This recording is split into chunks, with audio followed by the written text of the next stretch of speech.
Lagyan natin ng grasa. Dapat puno para matagal masira.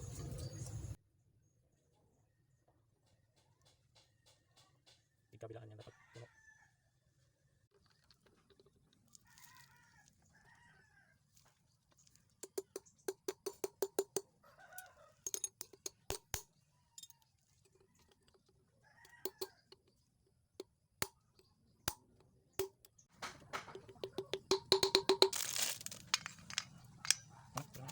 Yan ang mga bossing, pilitan ko muna ng replacement. Ito yung original na shock. Ngayon may mga tagas na kasi. Habang di ko pa ito naayos, ito na muna ang ginagay ko. Yung binili kong